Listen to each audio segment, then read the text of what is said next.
Thank you so much. And it's really a pleasure to present this time about the orofacial issues in Duchenne muscular dystrophy, because to be honest, it's a neglected subject in DMD care and BMD care. And the exception there is the Spanish Parent Project. They have it on their conferences, on the agenda. And that kind of also inspired us to present here on these issues, because there were many questions from parents, really. Amazing. So that is why it's not.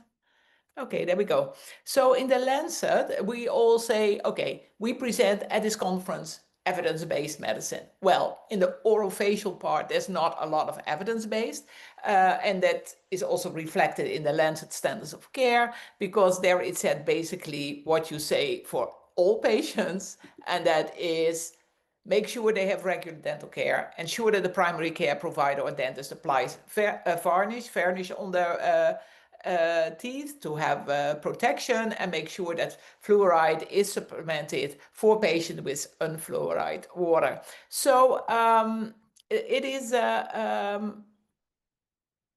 don't know, Suzanne. Why is it called? So what is the etiology of orofacial changes? The orthodontic treatment in combination of the use of bisphosphonates. I get a lot of questions about that.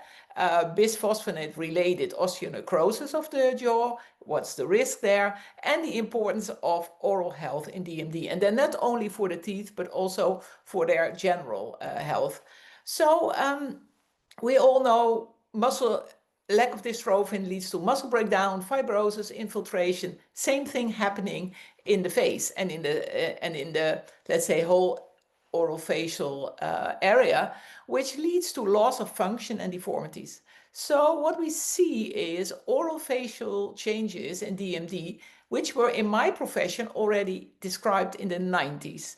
But as you know, these are all separate worlds. So the neuromuscular world did not look into these papers, which were published, as I said, and not one, more of them. So since 2014, there also have been publications in the neuromuscular dystrophy journals, which really helped taking it a little bit more seriously than before. So due to the lack of dystrophin, the tongue becomes hypertrophic and reduce motility. Hypertrophic musculus temporalis, that's the big muscle I will show at the side of your head. Progressive weakness of masticatory muscle and perioral muscle groups, I will show that. And of course, there's also the progressive oropharyngeal and hypolaryngeal weakness. I'm not going to discuss that. That has all to do with swallowing, and that is really a different, let's say, type of sports, and there are other people very specialized in this. So then these muscles, like I mentioned the tongue, were looked at through ultrasound. One of the groups is Imelda de Groot, still here. Her group did this.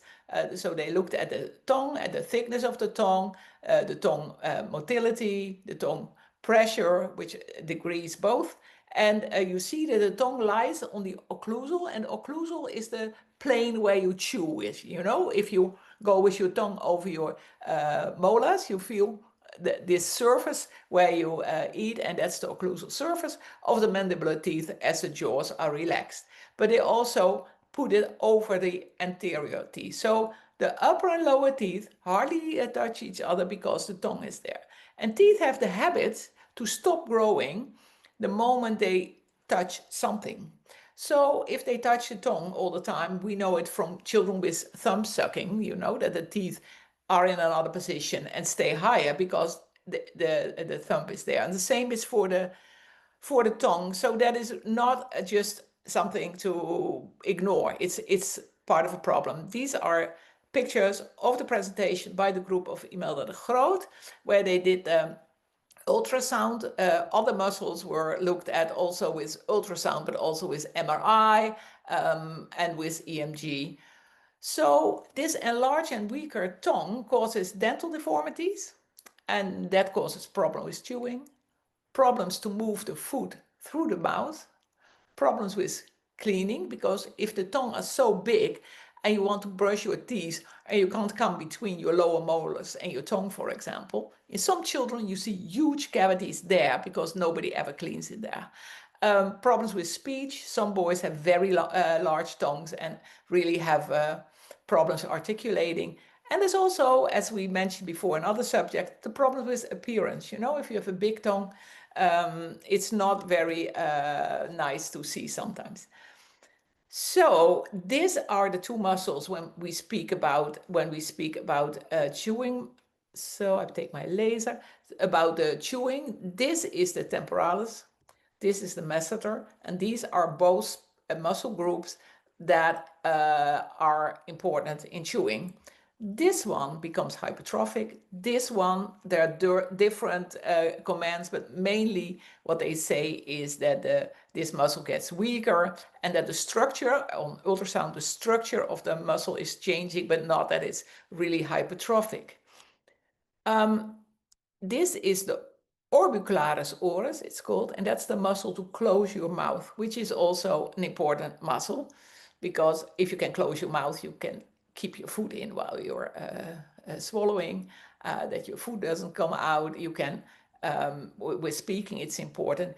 And the interesting thing is that we see a transversal, so transversal is left to right, for the ones who are not familiar with that, expansion of the whole skull and the dental arches, which is caused by decreased activity of this muscle used for chewing, starting 2 years earlier than the perioral muscle. So try to imagine you have a balloon in your hands. It's not to be unkind to the boys, but you have a balloon and you press a little bit, then the sides become wider, right? So if you press in one direction, it becomes wider in the other direction.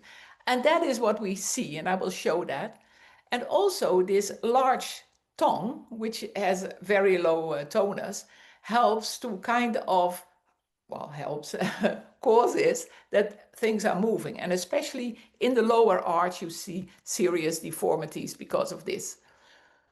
So this is a drawing out of the presentation of Eckhart and Harzer already in the 90s, that at the age of bite force starts decreasing a little bit after 8 years, where the lip force starts decreasing after 10 years. So if that happens, then you can imagine what I said about this balloon. The pressure on the front of the face is still there, but on the sides it is getting less already. So if you look at this, let's say this is an average health, the left is an average healthy boy, and in Duchenne you then see that the face gets wider. The funny thing is, we all see that, but what is even more interesting, that a lot of people say, yeah, that's because of the steroids. No, the steroids is the as we call the weak parts, but the hard parts, the bone, that is due to this abnormal functioning of the muscle. So never confuse this, because it's really something else. And here you see by accident also something from the Netherlands, but from Leiden, they did MRI of the skull. And what orthodontists already knew is they saw on the MRI here, this is the temporalis muscle, there's the temporalis muscle, that is hypertrophic, but you also see what I said about the balloon, that this is the shape of a normal skull. This is Duchenne. So it's rounder and it's kind of flatter. So if you then look, and that is what we orthodontists do, we look at X-rays and make drawings of X-rays. And this is a lateral skull X-ray. So you see the side of the face here. And then this is a point in the brain. It's called sella turcica, which is used as a point of reference. And then you measure here the basis of the cranium, let's say. Well, here is Duchenne. This is normal. Then you also have the point at the front of the jaw, point A, and that you measure from S and A. And this is again much bigger in healthy individuals, and the same for the lower jaw, point B. Also, when you look at point N to B in normal people, and point N to B in Duchenne, you see that the skeletal basis is really smaller. Interesting is that everything I say, and maybe that's good to keep in mind, comes from Caucasian patients. This is a patient from Japan. I don't have a lot of X-rays from them. You see it's also wider, but you see the open bite, which I will talk about in the front, which is not that usual in Duchenne. So we might not be able to say what we see in Caucasian patients is the same in other patients as well. If I see a patient, for example, from Japan, also extraoral, they look differently. So that would be an interesting study. So what is happening is the normal arch, this is the normal arch, is getting wider, but the lower arch, is the lower jaw, even get much wider. So because there the tongue is more of a problem than in the upper jaw. So we see the enlargement. We see the white is Duchenne, the blue is, let's say, the normal. Not only that the arch is widened, but what you also see is, and I will do it here, the molars tip to the buccal, which creates a very difficult situation to brush your teeth or somebody else's teeth. So one of the biggest problems is that there's no contact, there's an lateral open bite in almost all Duchenne patients. Not when they're little, but that develops over time. And if you ask people, why is it difficult to choose? They say, yeah, the muscle are weaker. But the muscle, you don't need a lot of muscle strength to eat the food we eat in the Western world. So if you have a patient or a son like 15-year-old and you put your fingers between his teeth and you say, bite, it really hurts a lot. And then you may wonder, but why is chewing so difficult then? Well, you can imagine if you don't touch here, how do you want to chew? They have contact here, he touches, and there, and all this is open. So this lateral open bite is really a serious problem to chew food. And that also should be taken, I dare to say, better into account when you speak about food, because the people who speak about food and chewing are the ones who think about swallowing, not the ones who look at the teeth. I mean, was one accredited center, and they are online, so they will know when I speak about them, who said, we say to the patient, close your mouth. Nobody's doing that. Everybody's just saying, oh, open your mouth, but you have to close their mouths to see where they have contact points from the upper and the lower jaw, because that defines how well they can chew. So for example, if you have raw ham, prosciutto, whatever, and you don't touch with your upper and your lower teeth, then you can't eat that, and you just pull that through it. So tough food is very, very difficult, more than hard food. So then I think this is a picture we can speak about a little bit more. Here you see a patient who only has contact here. If he closes his mouth, it's only touching there. This is all open, and you see here how his molar tips to the buccal. The buccal is towards the cheek.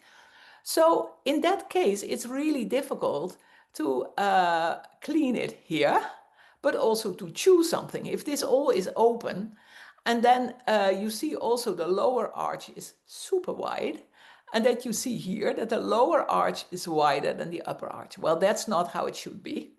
And sometimes we see that good-willing dentists, most of the time not orthodontists, sorry, think like, oh, the lower arch is very wide, we can't make that smaller, so we keep expanding the upper arch. Not a good idea. So that is because at the end you over-expand, which is a risk. This is one of the papers from the 90s already, from Kiliaridis and Katsaros. Kiliaridis is really the man in the orthodontist who has done far more than anybody else in this aspect, and already in the 90s. This boy, if you look at him, this is the best he can do. So if you say close your mouth, everything is open. And of course, what you can't see here, totally in the back, there will be 1 or 2 molars that touch each other. How can you eat if your dentition is like this? So to sum up, the orofacial changes are transversal overdevelopment of the dental arches, as you saw, sagittal, that's anterior, posterior, a shortening of the dental arches, also anterior, posterior underdevelopment of the cranial, maxillary, and mandibular base, reduction of overbite and overjet, retrusion. Retrusion is, so if normal teeth are like this is retrusion, that they go inside, again, because these orbicularis oris is longer in function than functioning well than the other muscle. And they have a more concave profile, and they have an increase in bizygomatic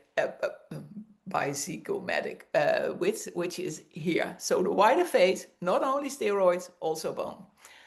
So then the question is, I get often is, orthodontic treatment in Duchenne and Becker, yes or no? To treat or not to treat? Well, aesthetic are very important. We have heard about that today several times. Look like your peers, look good, all that is relevant. So I would definitely think line up. Line up is putting your teeth straight, that it looks good. But the changes in the dentition, which are caused by abnormal functioning, will very likely relapse if the function does not change. So that's a bit of a difficult part. You don't want a long treatment and then they have the teeth relapse to their old position. But there are examples where people are treated where it's not immediately going back. But the adequate appliance to avoid relapse could help. But there's not enough evidence. And definitely what you should not do if you think about orthodontic treatment is making kind of braces that are really taking a lot of space. You have these acrylic things which are big, and then the tongue is big. So you only make the child very unhappy, and that's not where to go for. So fixed appliance wouldn't be the way to go. But now it comes to a difficult part, and that's the timing in relation to the use of bisphosphonates. Because I will tell a little bit later about that. First, we go to the management of the dental-alveolar effects of tongue hypertrophy in patients with Duchenne muscular dystrophy. This was a pilot study by Kiliaridis again. And what they did is they placed a really rigid bar along all elements in the lower jaw.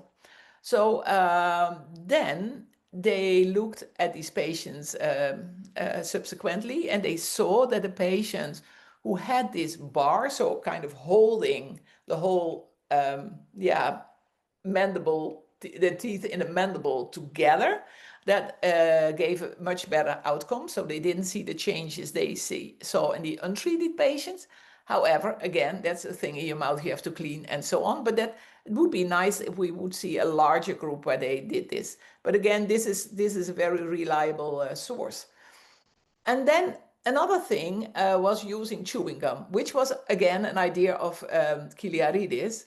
And this was a project from the Netherlands where they compared patients who healthy age matching and Duchenne patient, and saw it was a different about chewing. And you can see that they saw in the patient group, the masticatory performance improved and remained after 1 month follow-up. So, but they did not see significant changes in anterior maximal bite force.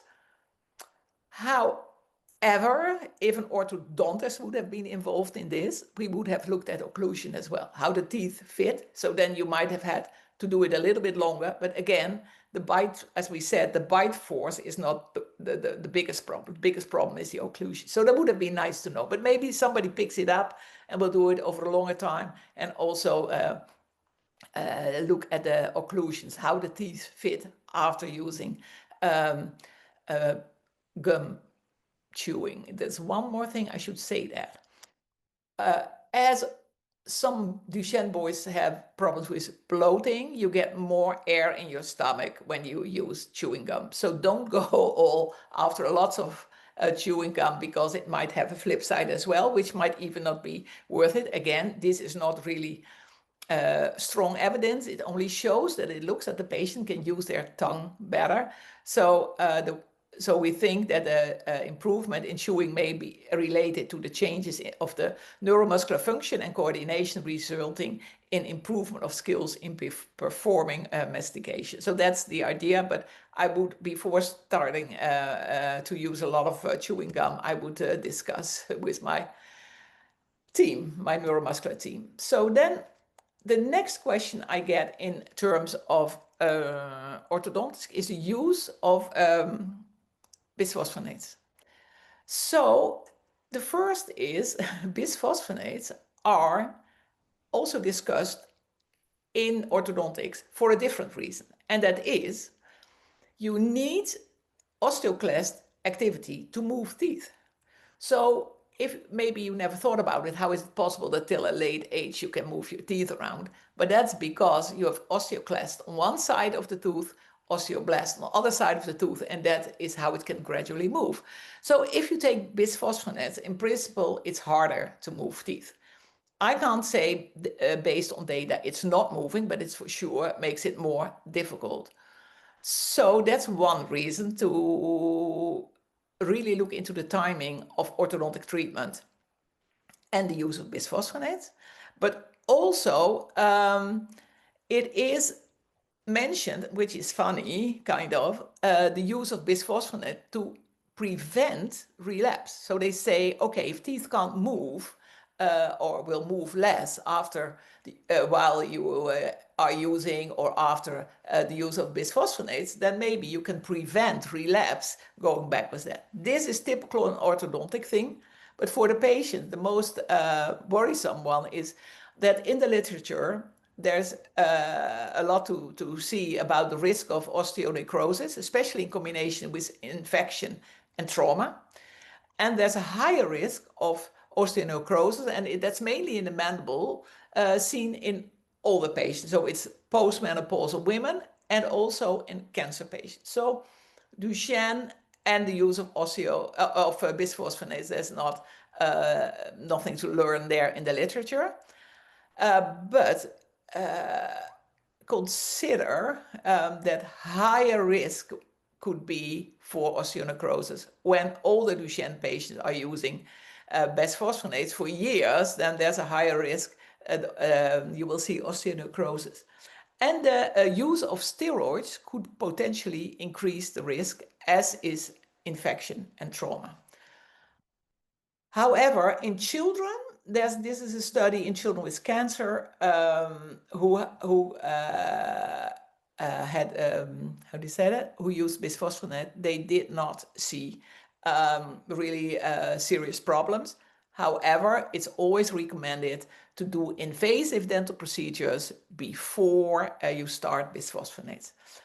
So last but not least is the importance of dental hygiene, because we know it's poor in Duchenne.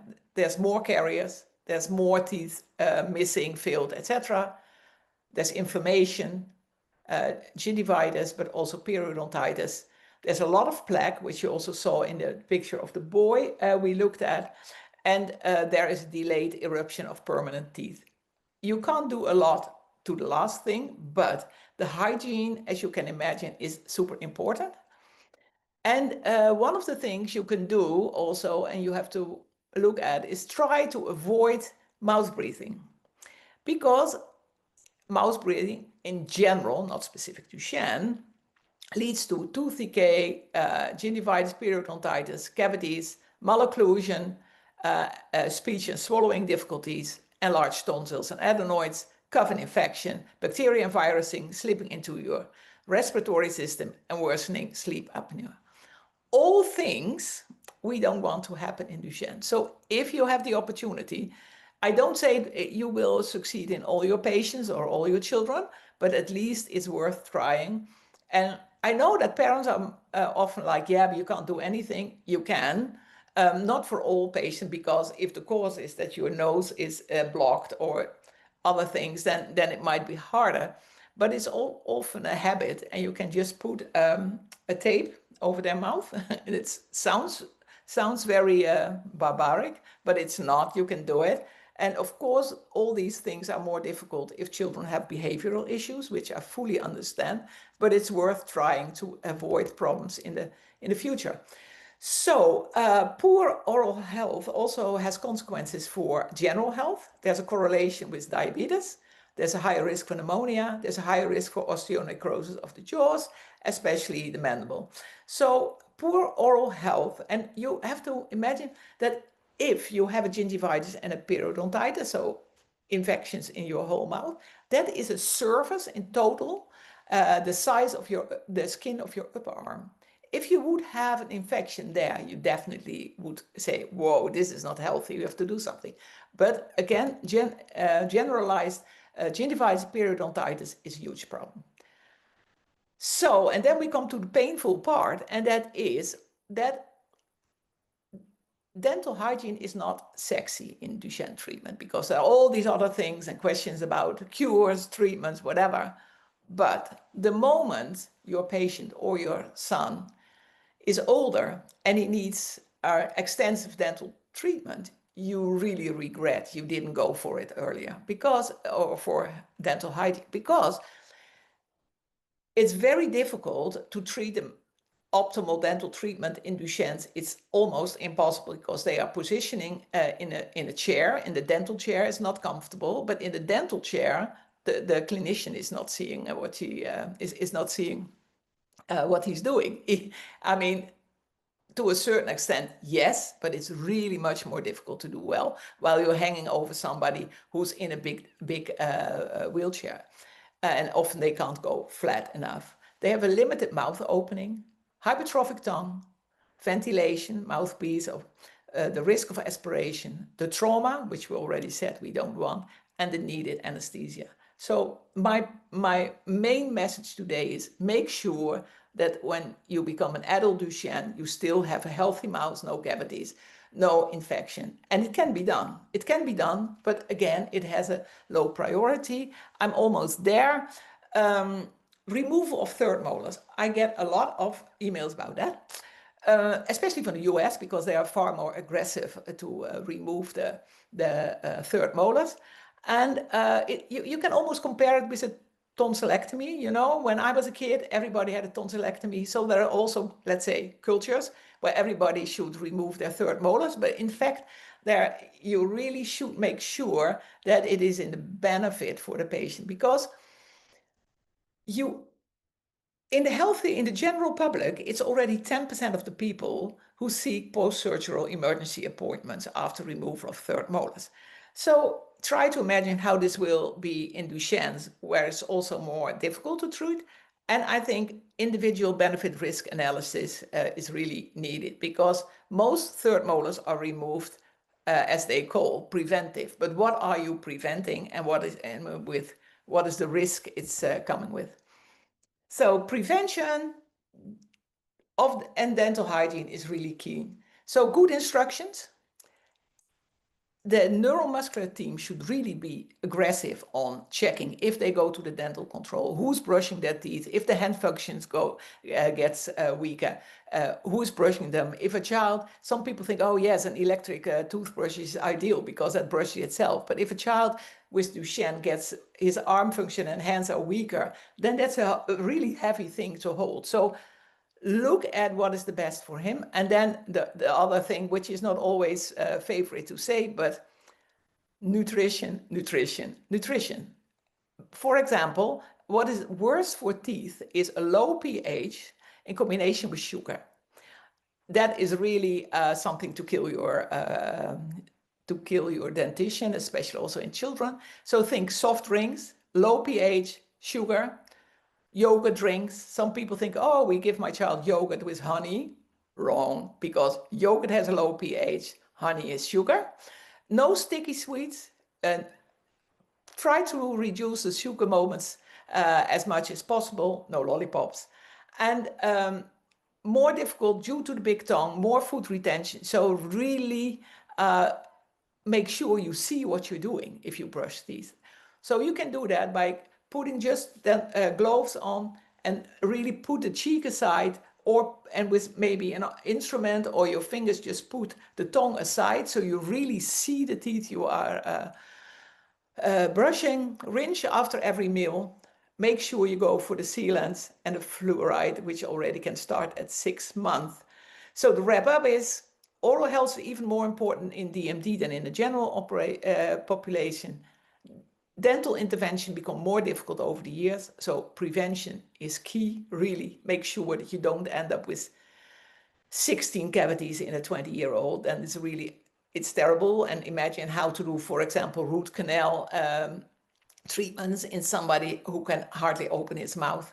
The neuromuscular team should include oral health. Timing of the different treatments should also be discussed, like as we said, maybe first orthodontics, then the bisphosphonates, but you don't know, every child is different when they need it. So make sure you don't lose time there. Make sure that there's a plan, that the endocrinologist and the orthodontist speak to each other if needed, and conservative approach towards extraction of third molars. And please take care of them. Thank you so much.